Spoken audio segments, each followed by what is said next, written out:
Shalom, everyone. I'm Josiah Geoffrey. I'm Hosea Geoffrey. And we're back discussing the Torah portions. This week we're looking at the portion of Nitzaviym, which goes from Deuteronomy 29:9 or 29:10 if you're reading a Christian translation, through 30:20. On some years, this portion is read along with the next portion, Vayelech. So be sure to check the pinned comment below to see if you should read both portions or just this one this week. We've already read the portion ahead of time, so if you'd like to read it as well, why don't you go ahead and pause the video and do that, and then we'll go ahead and get into discussing. In Nitzaviym, Moses makes a covenant with Israel at the plains of Moab, calling on them to choose between the blessing of life and the curse of death, and promising that God will confirm Israel's calling as his people and cause them to love him with all their heart and soul and receive life.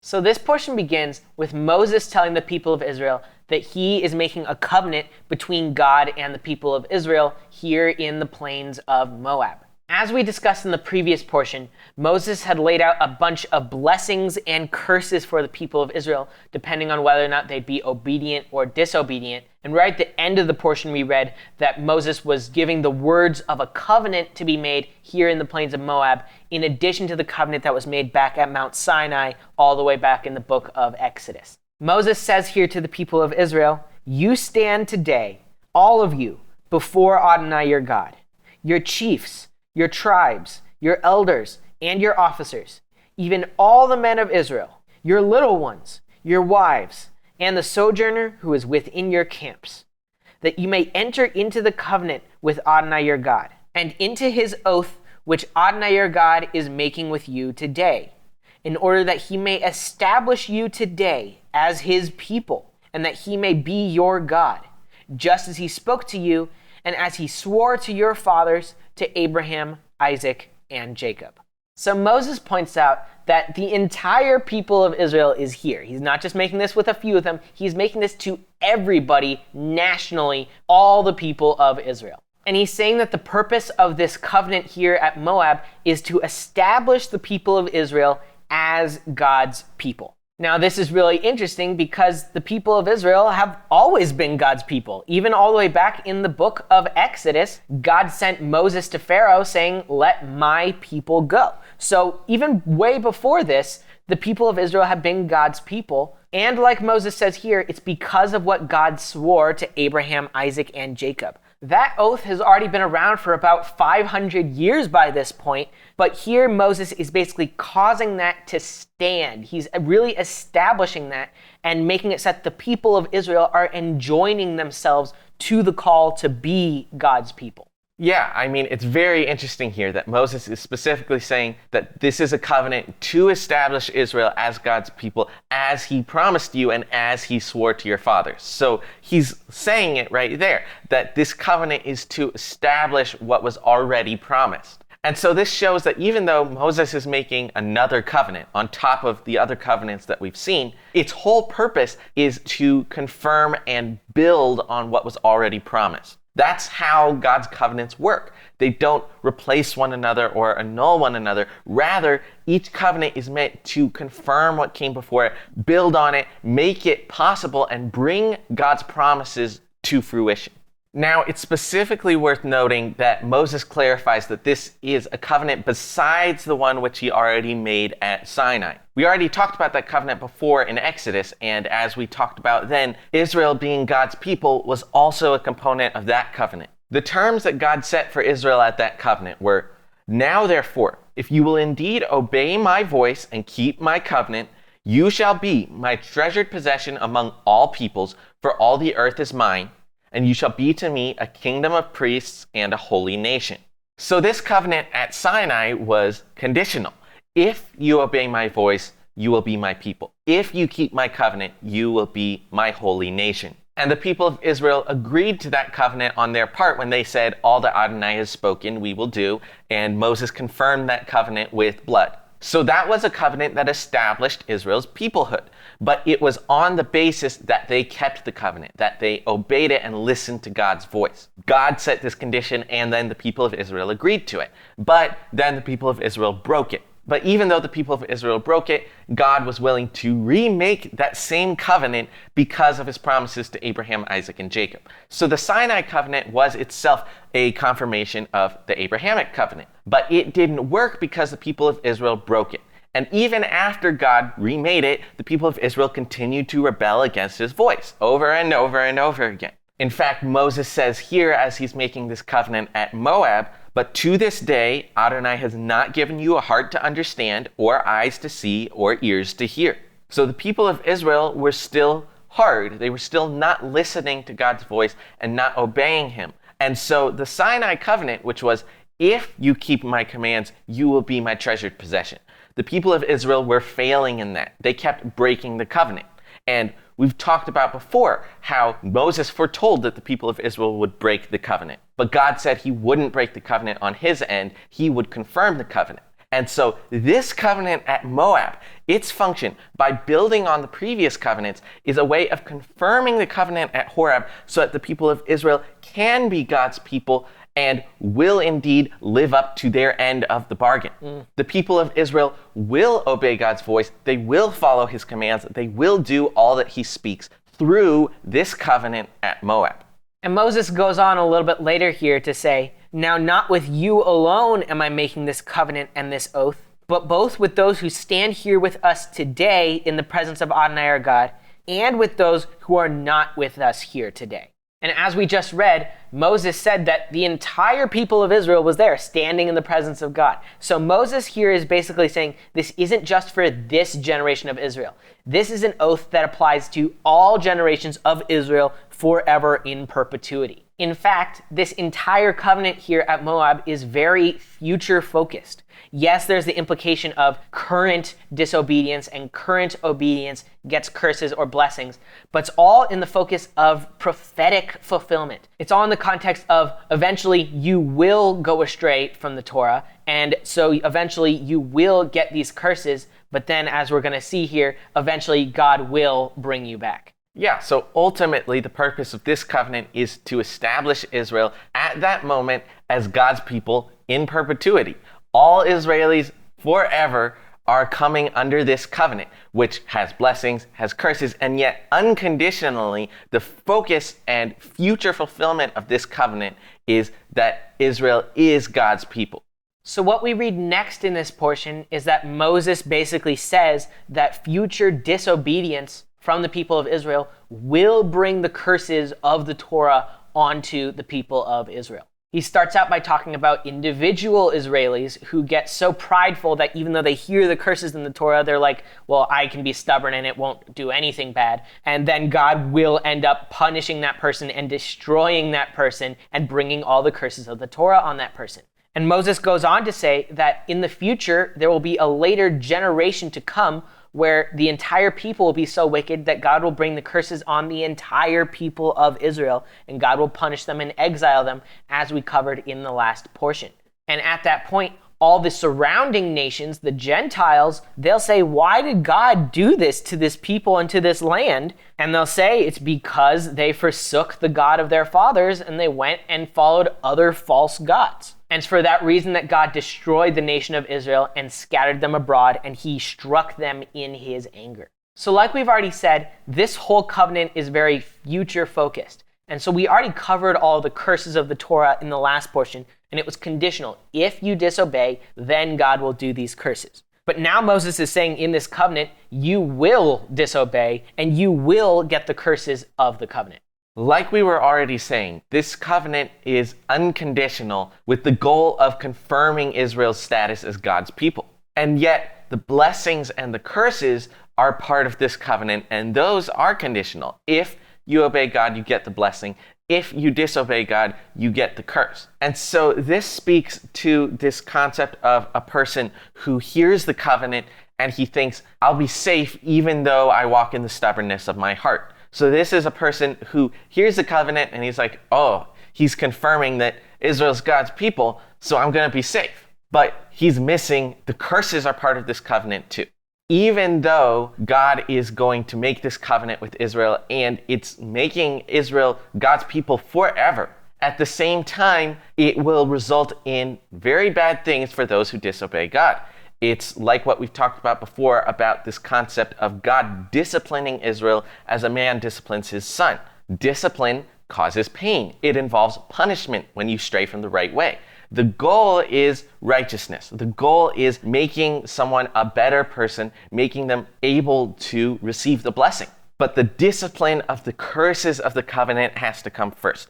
So these people who think, I'll be safe because the covenant has the good of Israel at heart, they're missing that they need discipline. And so if they reject that discipline, if they don't understand that the purpose is to put them on the right path, then they're missing the whole point and they will be struck by the curses. So even though Israel is God's people unconditionally, and that's what this covenant was made to confirm, on the other hand, that doesn't guarantee that the people of Israel will receive the blessings of this covenant. Instead, because they're God's people, they can expect discipline to become the righteous people of God that they were made to be. Now, there's another interesting thing that Moses says here. He says, the secret things belong to Adonai our God, but the things that are revealed belong to us and to our children forever, that we may do all the words of this Torah. So I found this verse interesting for a number of reasons. The first of which is that it specifically says that the things that are revealed belong to the people of Israel and to their children forever. And of course, he says this in the context of the covenant and the people of Israel doing all the words of the Torah. And so this really shows that concept of the things which Moses has revealed to the people of Israel, the things which are declared in the Torah, these were given to the people of Israel as a sort of special grant. Paul talks about this in Romans when he talks about how his brothers, the Israelis, have the Torah giving and the covenants. These are things which God specifically gave to the people of Israel, and that's one of the things that makes them so unique. And he also says in Romans 3, what then is the superiority of the Yehudi, of the Jew, and what is the advantage gained by circumcision? Much in every way. For first, indeed, they were entrusted with the sayings of God. God gave the scriptures to the Jewish people. They were entrusted to Israel. And so as God was revealing things to mankind, he was doing that through the Jewish people, and that is their heritage forever. And yet he didn't just do that arbitrarily. He did it for a reason. As it says here, the things that are revealed belong to us and to our children forever, that we may do all the words of this Torah. So the people of Israel weren't just given the Torah so that they would have a superiority. They were given the Torah to do it.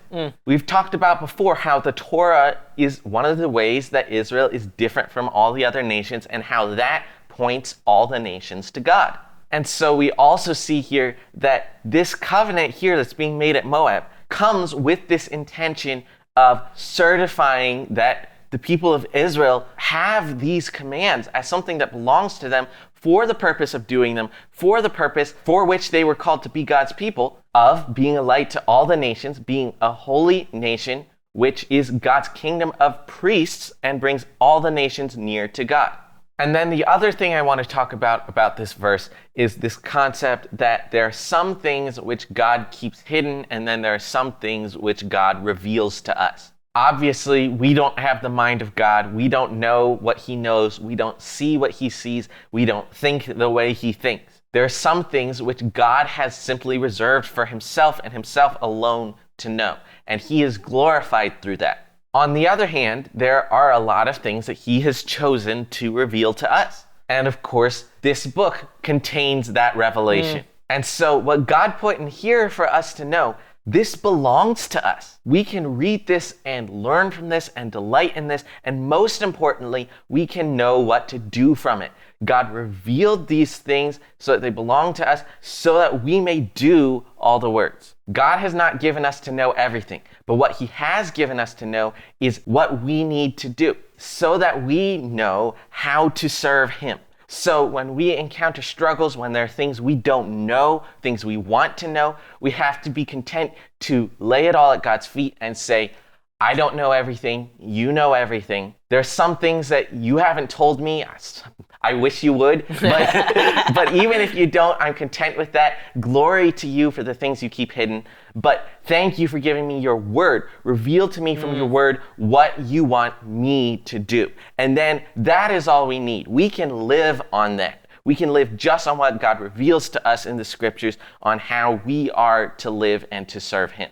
So next, Moses moves on to prophesy the eventual restoration of the people of Israel back to the land of Israel. Basically, we've already read that it prophesies that the people of Israel will disobey God, they will stray from his ways, and they will get the curses of the Torah, and they will be exiled from the land, and the land will become desolate. But here, Moses is promising that they will come back. Chapter 30 begins, "So it shall be, when all these things have come upon you, the blessing and the curse which I have set before you, and you call them to mind in all the nations where Adonai your God has banished you, and you return to Adonai your God and obey him with all your heart and soul, according to all that I command you today, you and your sons, then Adonai your God will restore you from captivity and have compassion on you, and will gather you again from all the peoples where Adonai your God has scattered you.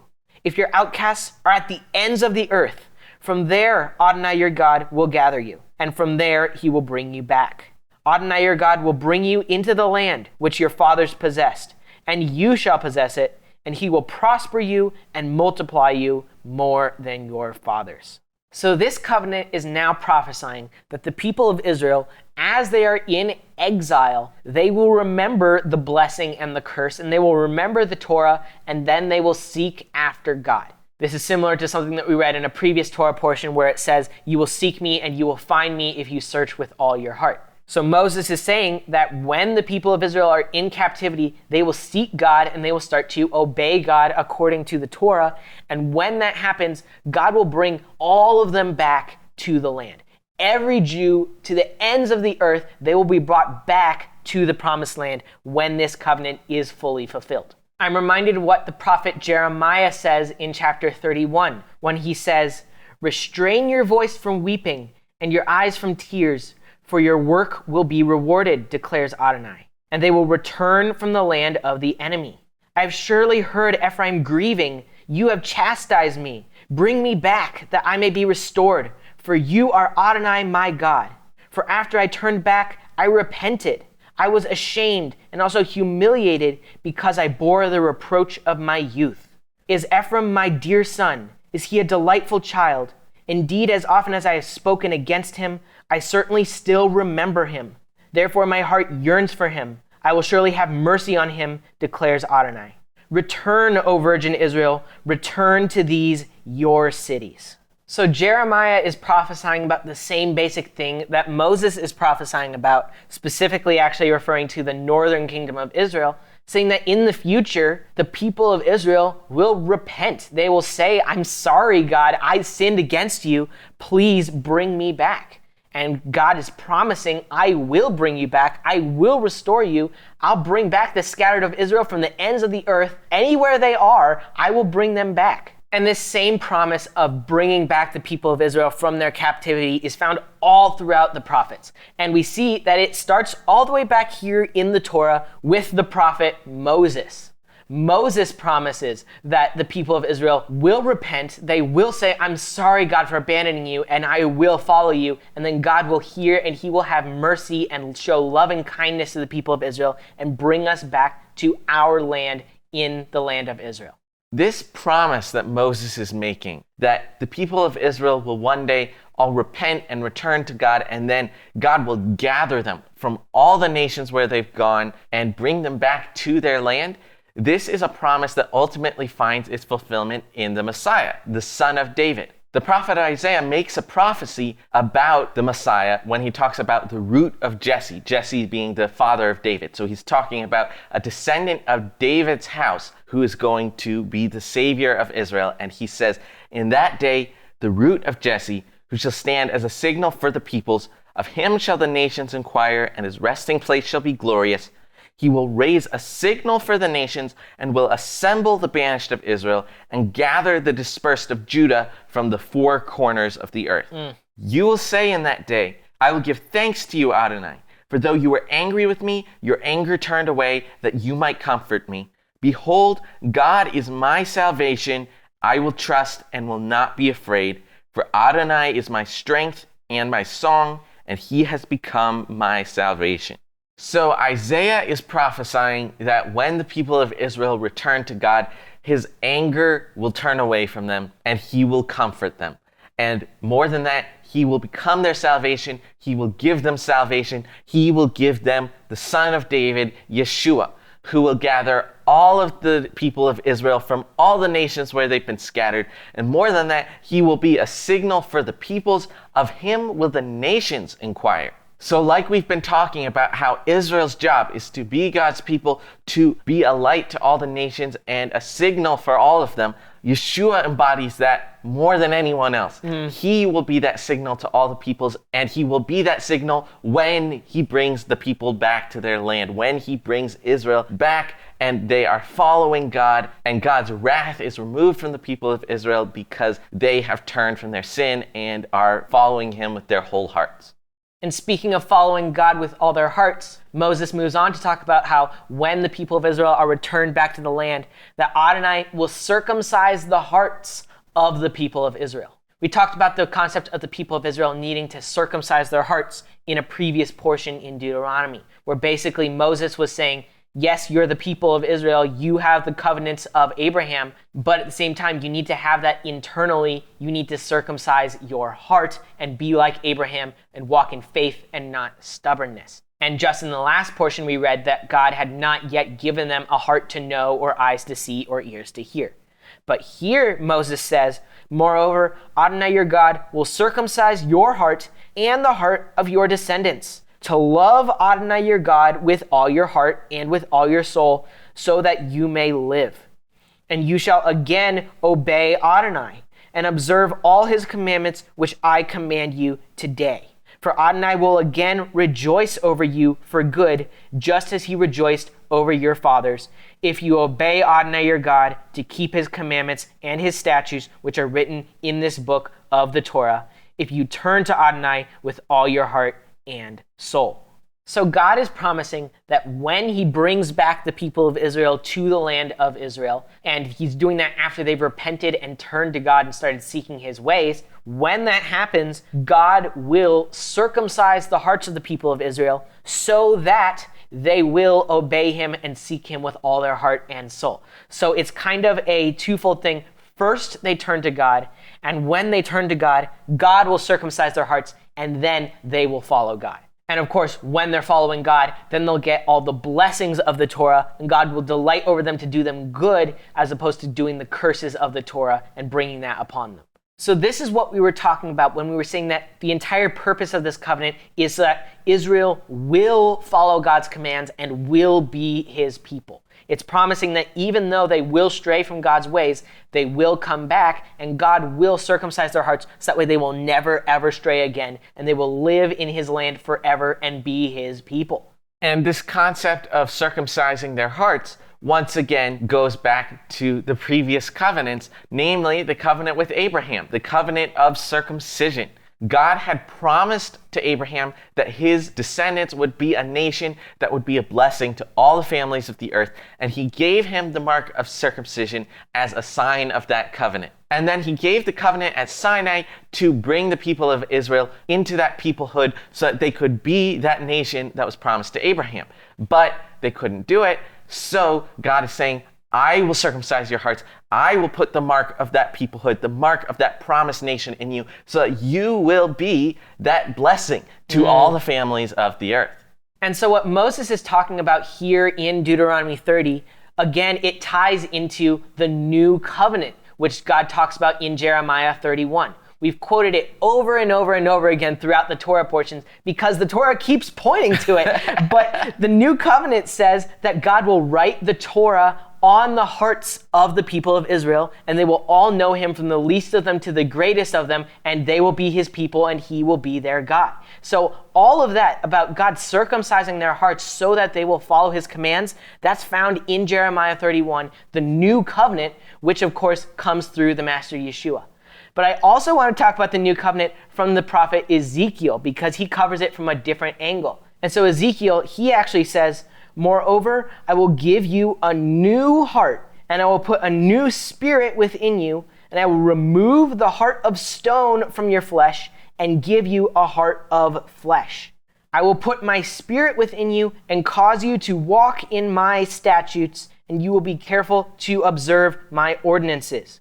You will live in the land that I gave to your forefathers, so you will be my people, and I will be your God." And then a little bit later, he ties in the concept of the Messiah, the Davidic king, saying, "My servant David will be king over them, and they will all have one shepherd, and they will walk in my ordinances and keep my statutes and observe them. They will live on the land that I gave to Jacob my servant, in which your fathers lived. I will make a covenant of peace with them. It will be an everlasting covenant with them. And I will place them and multiply them, and will set my sanctuary in their midst forever. And I will be their God, and they will be my people. And the nations will know that I am Adonai, who sanctifies Israel, when my sanctuary is in their midst forever."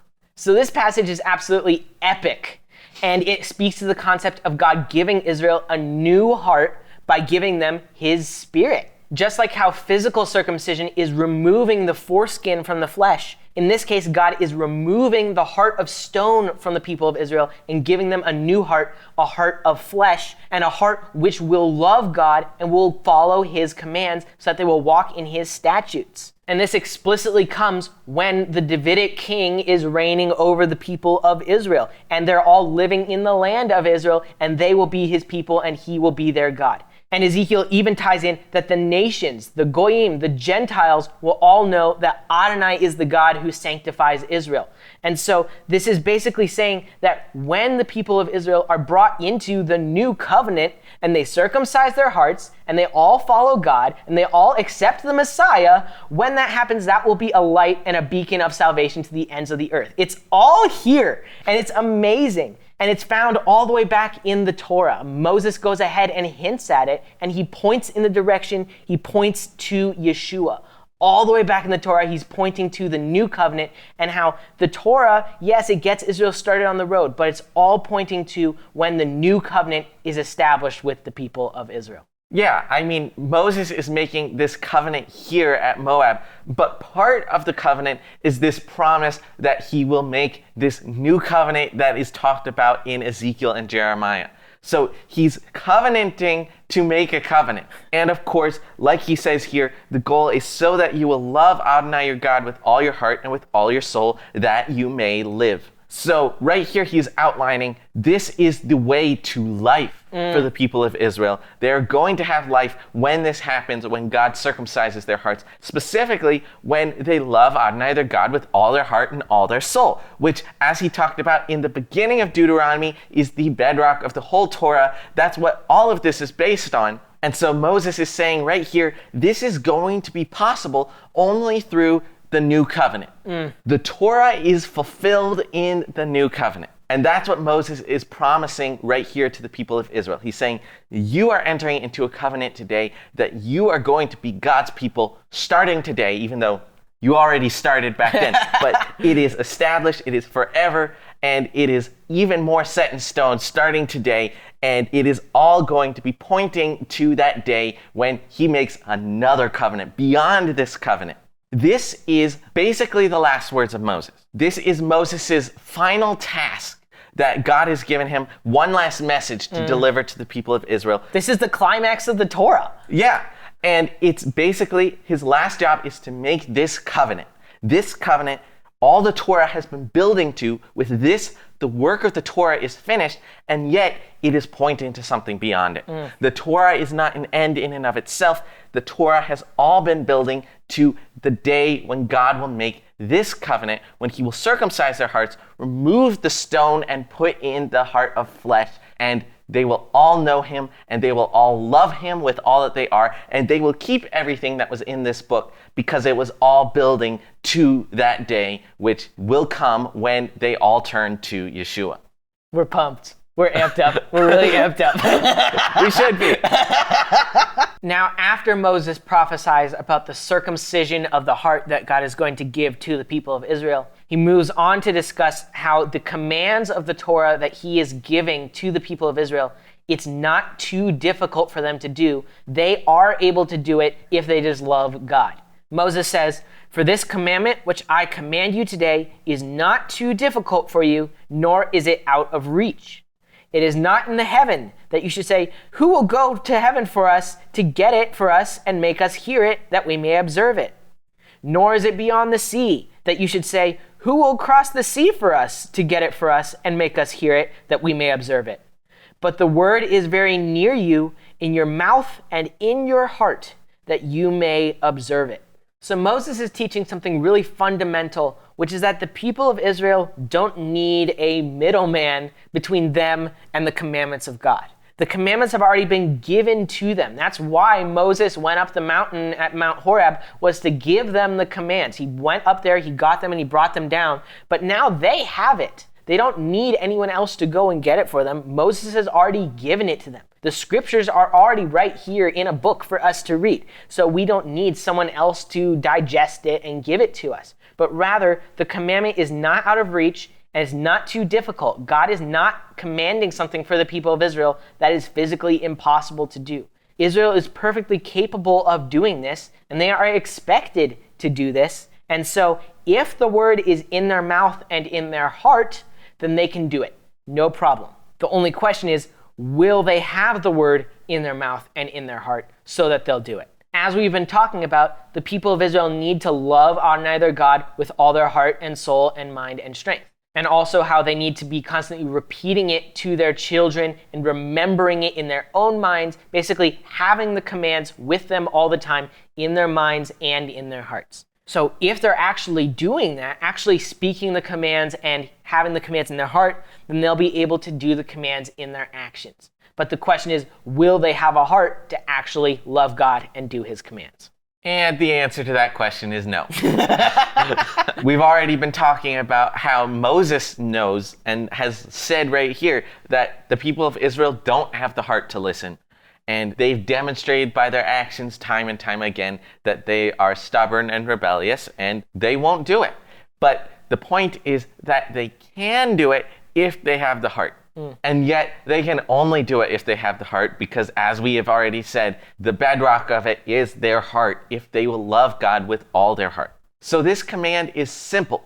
It is attainable, but it's not easy, especially if the people of Israel don't have the right heart. Paul actually references this passage from Moses in the context of a greater discussion when he's talking about how much he wants his brothers, the people of Israel, to accept Yeshua and be saved. He says, "Brothers, the pleasure of my heart indeed, and my request for help to God for Israel is for salvation. For I bear them testimony that they have a zeal for God, but not according to knowledge. For not knowing the righteousness of God, and looking to establish their own righteousness, they did not submit to the righteousness of God. For a goal of Torah is Messiah, for righteousness to everyone who is believing." So Paul is saying here that despite what Moses said, that the word was right there with them and it's not too hard for them, the people of Israel did not know God's righteousness. They had the Torah right there, and yet they didn't know God's righteousness because they were too busy trying to establish their own righteousness. Moses had already told them, it's right there, you can do it. You don't need to send someone across the sea to go get it.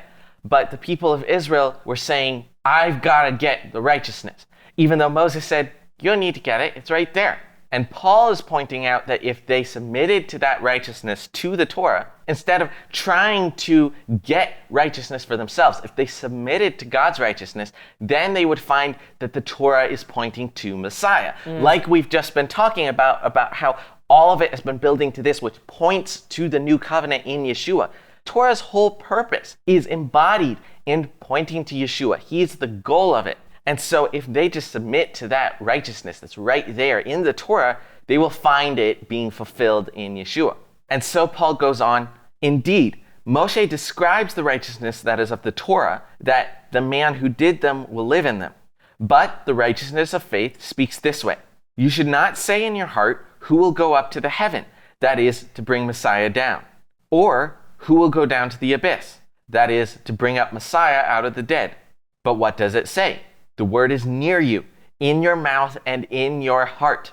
That is, the word of faith that we proclaim, that if you confess with your mouth Yeshua is master and believe in your heart that God raised him out of the dead, you will be saved. For with the heart one believes, leading to righteousness, and with the mouth confession is made, leading to salvation. For the scripture says, everyone who is believing on him will not be ashamed.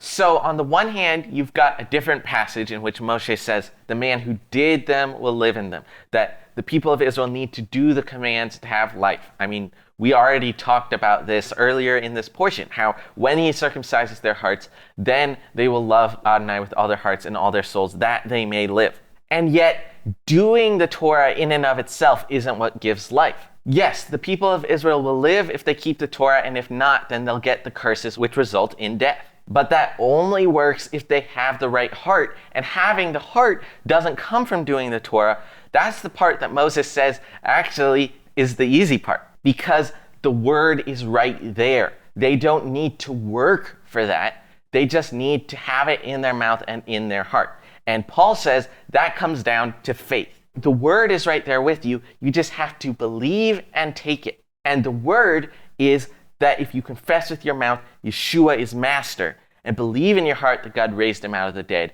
you will be saved. If you believe in Yeshua and accept his sacrifice, then you're putting that in your heart. You're accepting the circumcision of the heart.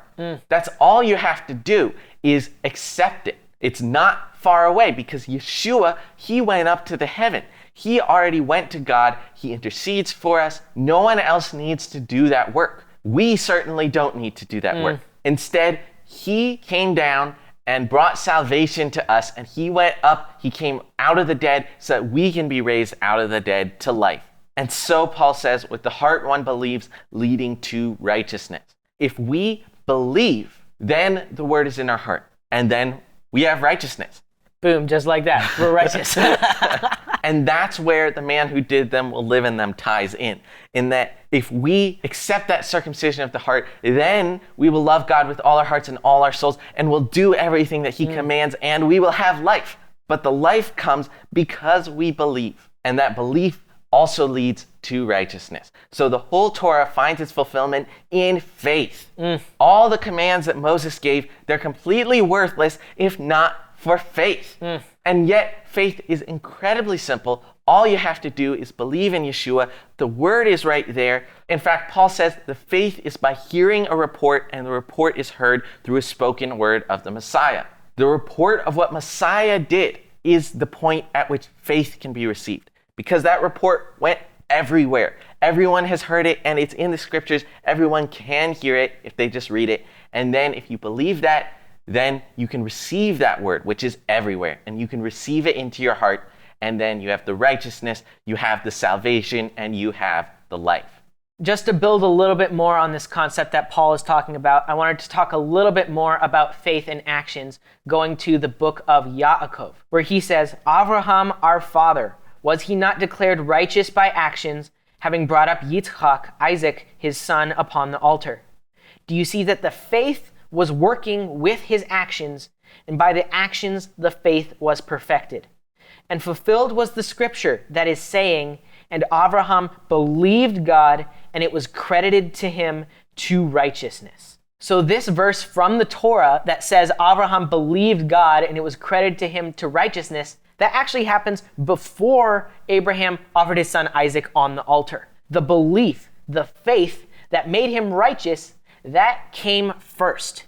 And then that righteousness was worked out in his actions. And that's how he was definitely declared righteous, was he had the faith and then he worked the faith. So that's how we have the Torah says it is near to you in your heart. And then it says you can do it. And if you do it, you'll live in it. The righteousness of Scripture, the righteousness of Torah, the righteousness of Messiah, it's all started in faith. You believe God. You have that in your heart, and then you say it with your mouth. And then from there, you do the righteousness in your actions. That is the entire point of Torah. And if you just try to start with the actions, but you don't have the right heart, then that will get you nowhere. Yeah, once again, like we've been saying, everything Moses is talking about here is building on the previous covenants, and ultimately those covenants trace back to Abraham, who received them because he had faith. He believed God, and it was credited to him to righteousness. So even from Genesis, it's been building to this point that it's not hard, you can do it. Abraham did it, and he didn't have all these rules. He just believed God. So Moses is drawing from what came before all the way back to the faith of Abraham and is pointing to what comes ahead, which is the faith in Yeshua, which gives life everlasting. And finally, this portion wraps up with the final words of this covenant at Moab, where Moses is basically saying, I've given you the blessing and the curse. Choose life. Choose God, choose his commands, choose the right way that leads to life. And so what he says here is, I call on heaven and earth to witness against you today that I have set before you life and death, the blessing and the curse. So choose life in order that you may live, you and your descendants, by loving Adonai your God, by obeying his voice, and by holding fast to him. For he is your life and the length of your days, that you may live in the land which Adonai swore to your fathers, to Abraham, Isaac, and Jacob, to give them. So Moses is saying, yeah, I've told you everything. There's life and death. You have this choice, but you should choose life. That is the only right choice here. Death is obviously the wrong choice, but this is the way to life, is to love Adonai your God and to keep his commands. God himself is life. He's the only way to life, and so you need to choose God. But nonetheless, even though there's a right choice and a wrong choice, the choice is still up to the people of Israel. It is in their hands. It is their decision. And Moses is saying, make the right choice for your sake and for your descendants' sake. Because if you make the wrong choice, it's death. We were just talking about how simple it is for the people of Israel to keep these commands because they're so near to them. All they have to do is accept them. But they do have to accept them. So that's right here what Moses is saying. It's right here, but you have to choose. Choose life. It's an active choice. He's not saying choose life or choose death. If they don't choose life, the result will be death. Yeah, it's a binary choice. There's no middle ground, life or death. And it kind of shows that death is the default choice. The people of Israel have to actively decide to choose. It shouldn't be too hard for them. But again, it all comes down to faith. For everything that Moses has commanded them, it all comes down to this choice, and this choice is a choice made in faith. Because, like Moses says, this involves loving Adonai your God, obeying his voice, and holding fast to him. For he is your life and length of days. That's what faith is about. It's not just about believing, but it's about being strong and having God as what you anchor to. Choosing life involves deciding, God, you are my life. I can't live without you. I need you. I will hold on to you with everything I have. And so no matter what is thrown at you, what doubts, what temptations, what fears, what persecutions, in all of that, you hold on to God like your life depends on it, because it does. And so that's the choice you have to make every single day. And if you choose that, then your days will be long, because as long as you're holding on to him, you do have life, because he is life. And I think that an excellent way to finish off this portion is to remember what Yeshua says, where he says, I am the way and the truth and the life. No one comes to the Father except through me. God has given only one way to life, and that way is through Yeshua. Yeshua is the Messiah, the one who will bring back the dispersed people of Israel, the one who will circumcise the hearts of the people of Israel, and who will circumcise the hearts of everyone, Jew and Gentile, who will draw near to him in the new covenant. Moses has been pointing to this the whole time, and the entirety of Scripture points straight to Yeshua and testifies about him. And so we need to choose life, and that life is Yeshua. All throughout the Torah, going all the way back to the Garden of Eden in Genesis, the options were life or death, the tree of life or the tree of the knowledge of good and evil, the forbidden tree, the tree of sin. And of course, humanity chose the wrong choice, and they ended up in death. And so they were then separated from God. And so that whole time, from Adam all the way to Noah, the world was shut in to death, essentially, because they were locked into their own sin and there was no way back to God. But starting with Abraham, the path to God was being made through the promised people, through the covenants of God, pointing to the Master Yeshua. And so from Abraham to Moses, that is further locked in, and it's all pointing to how the Messiah will bring us back, and he is the only way to salvation. And this isn't just about life here. This is about everlasting life. Yeshua is the only way to everlasting life and to restoration and the repair of our relationship with God. And so if we really want to choose life, then we have to choose Yeshua. We need to choose to follow him, choose to give our hearts and our mouths and our actions and give everything to him, believe in our hearts, confess with our mouths that Yeshua is the Messiah and that God raised him out of the dead to be our master. So I think the big takeaway from this portion is choose life in Messiah. Moses presented the people of Israel with a binary choice, life or death. God was offering them a way to life. They just had to have the faith to walk in that way. But ultimately, as Josiah said, Yeshua is the only way to life in the Father. And so all of us need to have faith in him. We need to believe in our hearts and confess with our mouths that he is the Messiah. And we need to have the kind of faith that will hold fast to him and follow him and obey him and listen to his voice, knowing that he is our life and we depend on him for everything. That wraps up the portion of Nitzaviym. Next time we'll be looking at the portion of Vayelech, so be sure to tune in for that.